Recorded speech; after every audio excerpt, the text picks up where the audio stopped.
Hay una frase que me repito todas las noches, sobre todo cuando he tenido un día de esos pesados, porque algunos creen que los pastores no tenemos problemas, estrés, angustias. Las tenemos, somos humanos. Y aparte de la carga de las demás personas, pues también llevamos la nuestra y traemos todo eso a los pies de Jesús. Pero esa es la frase con la que me duermo. Mañana será otro día. Bástale a cada día su propio mal. ¿Verdad? Y como digo yo siempre, ya cuando llega ese momento, digo yo, y este muñeco se mete en su estuche para amanecer con nueva misericordia el día siguiente. ¿Qué tal si le damos un vistazo al futuro? Les he leído este salmo varias veces. Quiero que me aguanten, por favor, porque es bueno repasarlo y es solo para poderme introducir a lo que viene. El Salmo 23 es un salmo progresivo. Si cumples con la primera línea, se cumplirá la segunda, se cumplirá la tercera y así sucesivamente hasta terminarlo.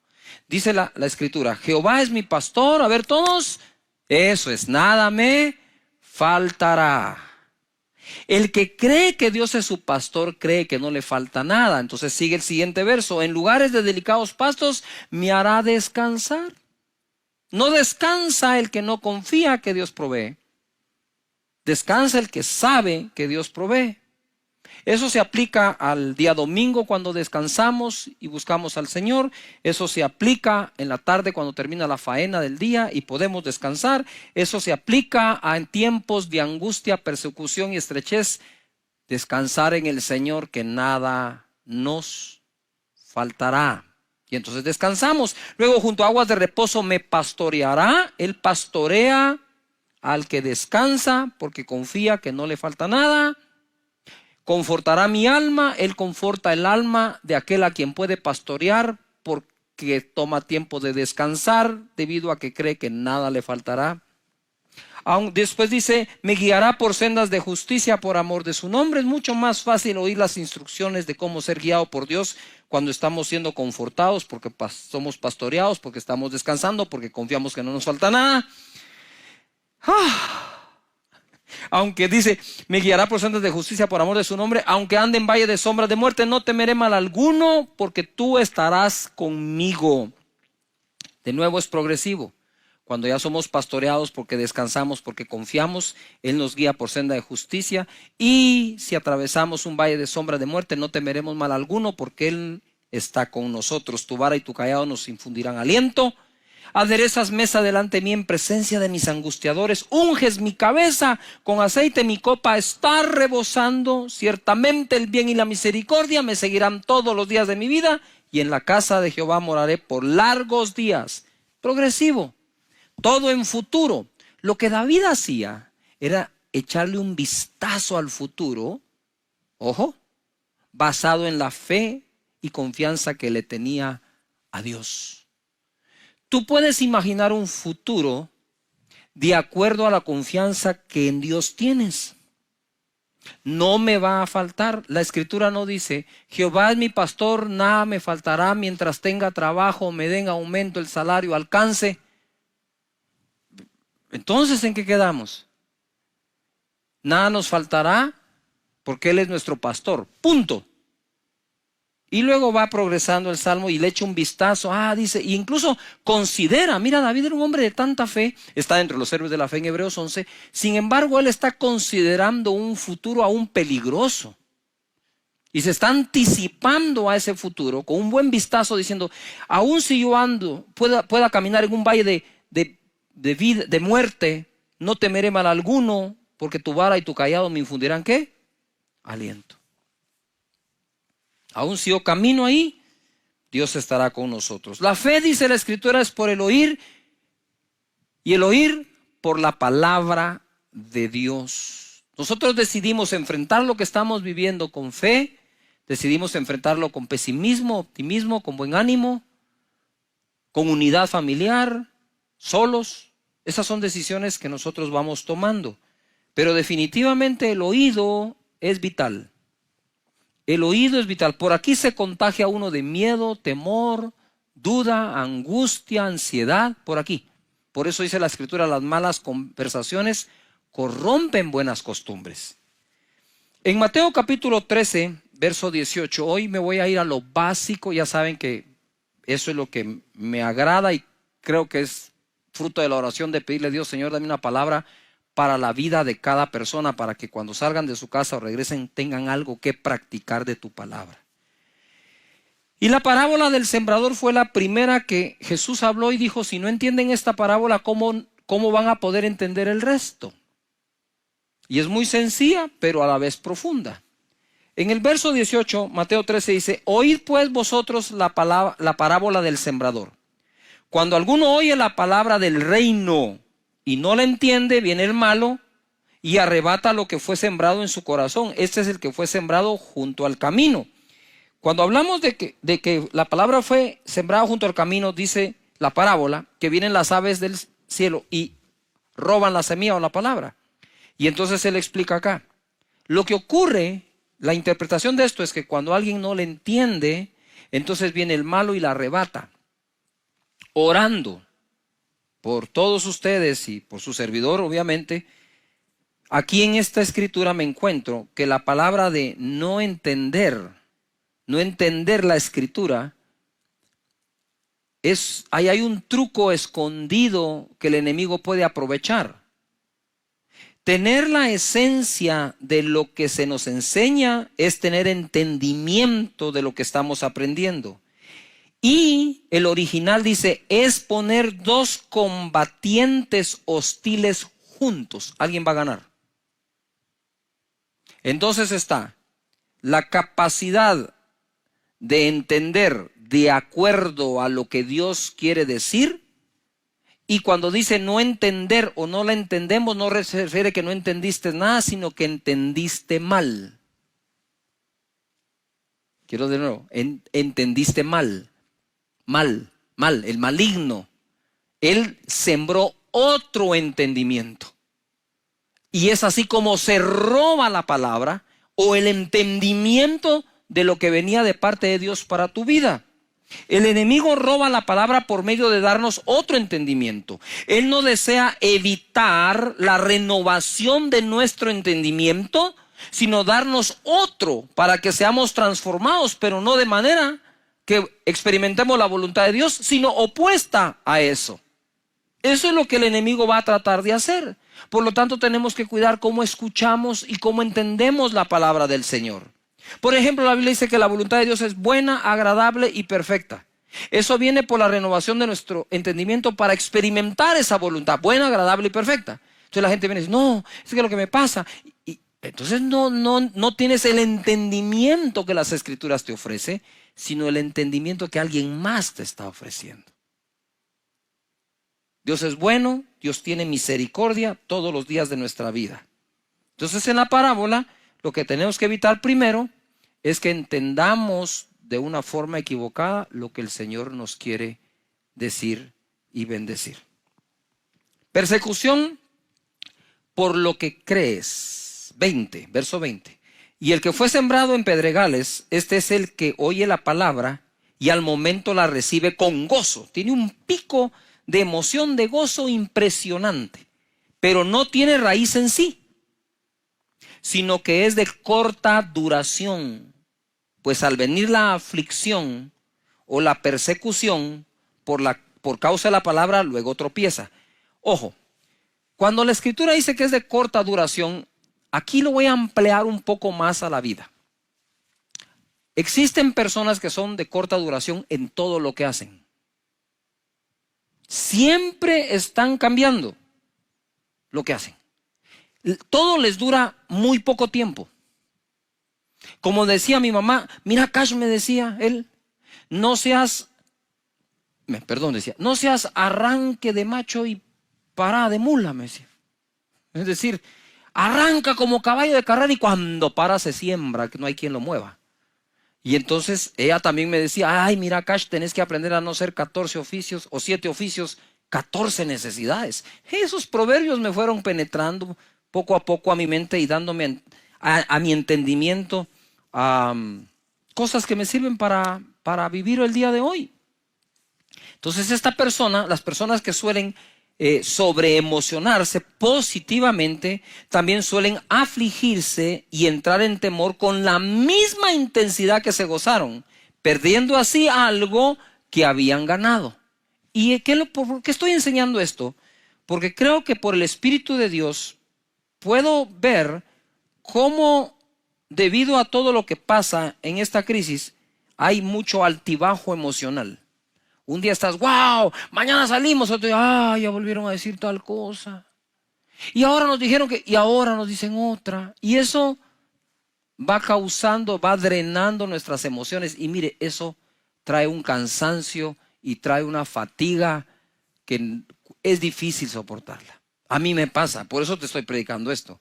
Porque a mí me pasa también, y esta es la palabra que me ha dado para que me pase menos o pueda yo sobreponerme a esto. Estas son aquellas personas que cuando todo va bien, ellos están bien. Te repito de otra forma. Son aquellos que están bien cuando todo va bien. Están mal cuando las cosas van mal. Todo estará bien mientras les vaya bien. Estos tropiezan, dice la Escritura, es decir, cambian su caminar y aún su destino por miedo. Corta duración. Has leído 3 capítulos de 15 libros, pero ni uno entero. Yuhu, corta duración. Los proyectos nos van a gustar si son en corto, no en largo. Entonces, cuando soy una persona dada a la corta duración, y luego entonces me emociono cuando recibo la palabra de Dios, pero le aplico la misma conducta de mi carácter. Le aplico a la Escritura la misma conducta diciendo, wow, sí, gloria a Dios, aleluya. Y para abajo otra vez. Entonces hay que componer el oído para entender, hay que componer el carácter también en nuestra vida para tener una mejor tierra para la palabra que Dios nos está dando. Esta palabra de Dios, según Hebreos 4:12, dice que es así. Porque la palabra de Dios es viva y eficaz y más penetrante o cortante que toda espada de 2 filos, ojo, y penetra hasta partir el alma, donde están todas las emociones, y el espíritu, que es el que se conecta con Dios, las coyunturas y los tuétanos, y discierne los pensamientos y las intenciones del corazón. La palabra que Dios te quiere dar constantemente está viva, tiene vida, está viva y es eficaz, es eficiente, es algo que me va a hacer lograr algo bien hecho. Esta palabra, según Mateo 13:22, dice, el que fue sembrado, esta es la tercera tipo de tierra, entre espinos, este es el que oye la palabra, todo la oye, pero el afán de este siglo, el afán de este siglo y el engaño de las riquezas ahogan la palabra y se hace infructuosa. Mas el que fue sembrado en buena tierra, ese es el que oye y entiende la palabra y da fruto. Ojo, la oye, la entiende y da fruto y produce al 100, 60 o 30 por 1. Es un error creer que la buena tierra es únicamente aquella que da 100% del fruto. ¿Qué estamos diciendo en la parábola del sembrador? Es cuando Dios te da una palabra, cuando oyes una prédica, si dieras el fruto de esa palabra, dieras solo el 30%, ya eres buena tierra, así que no hay ninguna condenación. Pero si nosotros vamos limpiándonos de espinos y de abrojos, del afán de la vida, del engaño de la riqueza, de las emociones mal manejadas y de no entenderla, entonces podemos crecer del 30 al 60 al 100%. Hay gente que da más fruto, gente que da menos fruto, pero si ya estás en el 30, eres buena tierra y te declaro buena tierra para la palabra de Dios. Ojo, la palabra de Dios es una buena semilla todo el tiempo y está viva y es eficaz. Sin embargo, se puede ahogar y volverla no fructífera por miedo del afán de este siglo. ¿Qué es el afán de este siglo? Familia que estás allí. El afán de este siglo es básico, elemental. ¿Cuál es? ¿Qué comer, qué vestir, trabajo, paga, salario, empresa, ventas? ¿No es eso el afán de todos los días? ¿No es eso a lo que salís todos los días cuando vas a trabajar? Y luego a veces se nos acusan a las personas que queremos enseñarles cómo a través de la palabra de Dios les va bien ahí. Si no puedo llevar la palabra de Dios a mi trabajo y a la familia, ¿a dónde la puedo llevar? Entonces, lo que quiero decirte en esta oportunidad es que si tengo resuelto el problema del afán por la vida, no el ingreso mensual para la vida, sino el afán de la vida. Porque la palabra no dice que la palabra sembrada en ti se ahoga por un bajo salario, o por mucho salario, o por mucho ingreso, o poco ingreso. Dice aquí, se ahoga, la palabra que está viva se ahoga, es decir, se hunde hasta que queda sin respiración y muere. Eso se ahoga si yo tengo afán por la vida. Entonces, de lo primero que tengo que aprender en las Escrituras para poder dar fruto de toda palabra que me siembran es que no me debo afanar por la vida. Eso no quiere decir que eres un irresponsable, sino que en donde trabajas, trabajas confiando que si eso no alcanza, de eso no depende Dios para que Él te bendiga, sino de tu fe, de cómo le crees al Señor. Me mandó un chat un amigo que normalmente me está dando palabras de ánimo, me envía palabras de ánimo, pero esta vez me dice: pastor, gracias por su palabra cuando empezó y cuando enseñó que nada me faltará. Cuando nos dijeron que teníamos cuarentena y encima de eso un toque de queda de 12 horas, me agarró sin ahorro, sin efectivo y la refrigeradora vacía. Me sentí morir. Sin embargo, le creí a Dios y no me ha faltado nada. De nada. Tocan a su puerta, gente que no lo conoce, gente que no sabe por qué está pasando. Dicen: mire, sentimos los vecinos traerle esto, aquí está. ¡Wow! ¿Cómo lo saben? Dios hablando a las personas.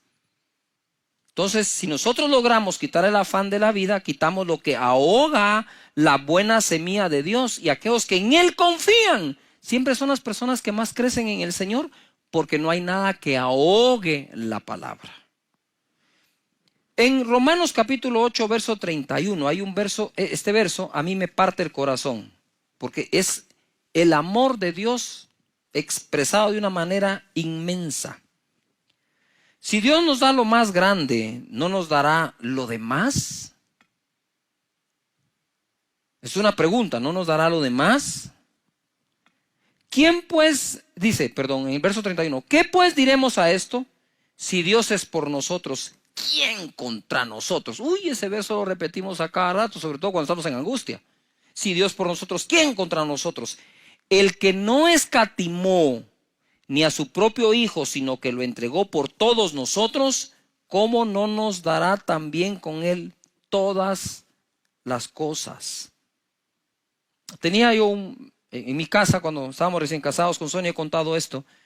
Estaba en mi casa, estaban mis vecinos de frente, amigos, y los de lado, y había un perro callejero, pero así se llamaba, no quiero hacer alusión a nadie, Bobby.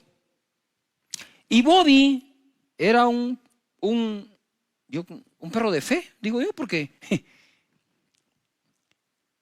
cuando hacía frío, el perro escogía bajo qué motor de carro dormir, y siempre escogía el que recién acababa de llegar porque está calientito. Entonces Bobby dormía en la casa de nosotros, en la de frente, en el lado. Pero Bobby, a diferencia de otras mascotas que comen una vez al día, Bobby comía 3 veces al día porque lo alimentábamos nosotros, los vecinos de enfrente y los de lado. Lo más divertido es que cuando llegaba el tiempo de la vacunación, si no nos comunicábamos entre los 3, lo vacunábamos nosotros, los de enfrente y los de lado. ¿No tenía casa o tenía 3? No trabajaba. Y un día yo voy saliendo a la calle cargado, afanado, para ir a conseguir el sustento del día, del mes. Y Bobby está parado frente a mi casa. Yo me hacía para acá, el perro se hacía para allá, como que el perro no me quería dejar salir. Y decía: pero Bobby, hacete un lado. Y hasta que oí la voz de Dios, me dijo: si le doy de comer a Bobby, ¿no te voy a dar de comer a ti? Yo empecé a llorar. Dije: Señor, perdóname por esta falta de confianza. Si cuido a Bobby y aún para que lo vacunen, ¿no te tendré sano y saludable a ti? Y eso es lo que Dios te dice hoy. Nosotros podemos. Quiero leer texto en Hebreos capítulo 11 en adelante, y le titulé yo aquí: si ellos pudieron, podremos nosotros.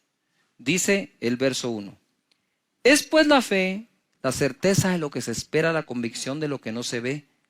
Porque por ella alcanzaron buen testimonio los antiguos. Por la fe entendemos haber sido constituido el universo por la palabra de Dios, de modo que lo que se ve fue hecho de lo que no se veía. Y ahora les voy a dar un listado. Y ustedes lo revisan en casa, lo estudian con toda su familia, esto va a estar muy bonito. Verso 4, por la fe Abel ofreció a Dios más excelente sacrificio que Caín. Paréntesis, ustedes saben que la primera obra de fe que registra la Biblia entera fue la ofrenda de Abel.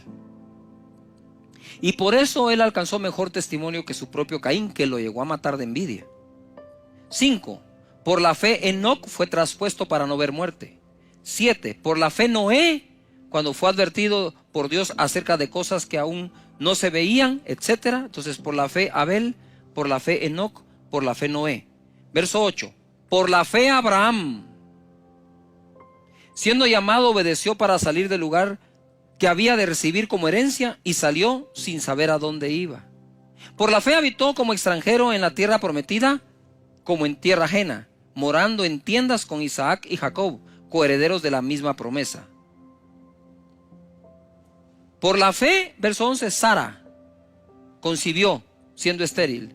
Verso 20, por la fe bendijo Isaac a Jacob y a Esaú respecto a cosas venideras. Verso 21, por la fe Jacob. Verso 22, por la fe José. Verso 23, por la fe Moisés. Verso 30, por la fe cayeron los muros de Jericó después de rodearlos 7 días. Por la fe Rahab. Verso 32, ¿y qué más digo? Porque el tiempo me faltaría contando de, por la fe Gedeón, por la fe Barak, por la fe Sansón, por la fe Jefté, por la fe David, así por la fe Samuel y por la fe todos los profetas. ¿Quiere que le presente otra fórmula? No funciona otra fórmula. La fórmula que funciona es por la fe. Y por la fe Esteban, y por la fe Raúl, y por la fe Andrea, y por la fe María, y por la fe tú. Por la fe tú. Dice la escritura en el verso 33, mire lo que lograron por la fe. Todos. O sea, más, como dicen en mi tierra, más claro no canta un gallo, pues. Ya está claro cómo es. Verso 33. Que por fe, ¿por qué? Por fe, así es, por fe. Certeza de lo que se espera, convicción de lo que no se ve. Y estamos en medio de una situación mundial en donde tenemos que caminar por fe, no haciendo caso a lo que vemos, sino a aquello que Dios ha prometido.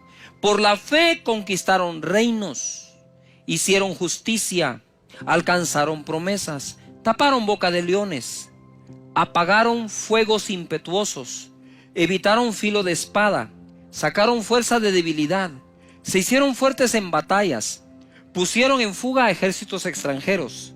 Las mujeres recibieron sus muertos mediante resurrección, mas otros fueron atormentados, no aceptando el rescate, a fin de obtener mejor resurrección. 36. Otros experimentaron vituperios y azotes, y a más de esto, prisiones y cárceles.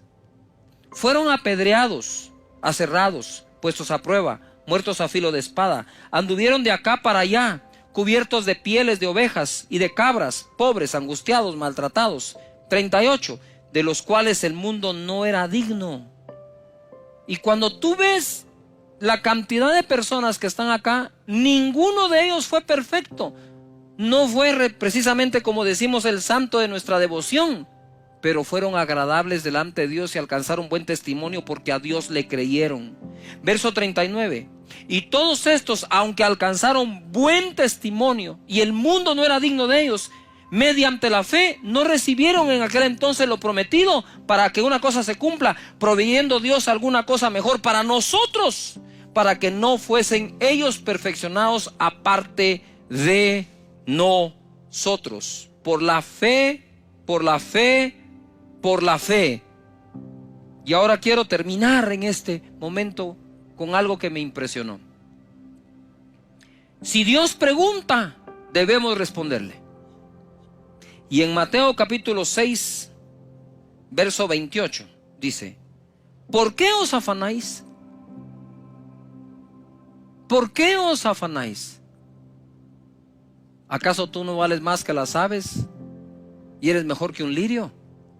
¿Por qué os afanáis? Y en este momento, cuando yo estaba leyendo esto, en mi casa, preparándolo, empecé a llorar, porque la pregunta se la hace a todos y me la ha hecho a mí. ¿Por qué te afanas?